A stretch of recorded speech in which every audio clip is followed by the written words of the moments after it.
And here is our fully completed structure with a few additions of the inside that I made today and me finishing up the garden of this structure. This structure can finally be called finished after what? 4 days of work. I honestly thought that this was going to take a lot longer to finish up the basic structure of this structure, but at the end it's finished. All I have to do is in the upcoming few episodes finish up the farm, especially the snipper farm and the mud to clay farm that's going to be inside of the tower. But let's talk out a bit more about the garden and what I did today. So for the garden, I have gone for the combination of green concrete with the moss. I kind of did that with the this structure and I really liked it, so I kind of did the same. But for the grass, I've gone for a maintained look rather than abandoned. Usually, I would have added a few tall grasses or tall ferns here and there, but I thought that would have been a bit too much, so I decided not to add that because I want this area to be look maintained.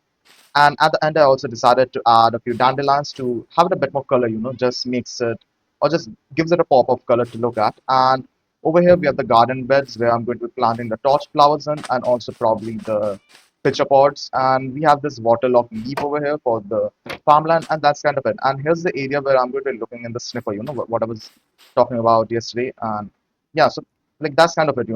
And if I make my way on the inside, firstly, I made the stairway look a lot more better with the addition of the extra stairs underneath and also the trapdoors.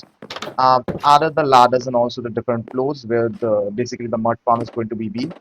Basically, what it is, I'm just going to be adding the mud, and underneath these blocks, I'm going to be adding the dripstone, which is basically going to be sucking out the water from the mud and converting it into clay, and that's kind of it. Over here, I made the roof look a bit more natural with the addition of a few stairs, because if it wasn't over here, this would have been just a 2 blocks up. That doesn't look that great. I Now, if didn't I do make my way up these stairs, I've added this rail guard over here so that basically, you don't fall inside. Now, I will say I have added a trap doors, but if I remove it right for a second, just have a look at it. Without the trapdoors, this also does look quite great, but I'm kind of confused if this looks better or worse without the trapdoors, because right now this makes it feel a lot more open, right? Because you can see what's happening. Maybe I can just add a few bits of trapdoors over here, and that could be it.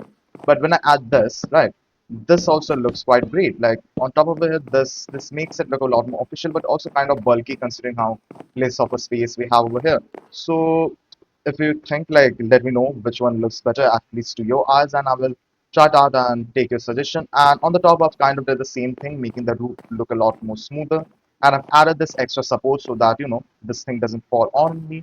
I think I'm probably going to add some leaves over here, kind of the same thing that I did for the barns, because that honestly adds a bit more texture and makes the area feel a lot more alive. And I have to find a way to hide this redstone block that's powering the redstone lamp. And that's kind of it for all the changes that I did inside of the structure.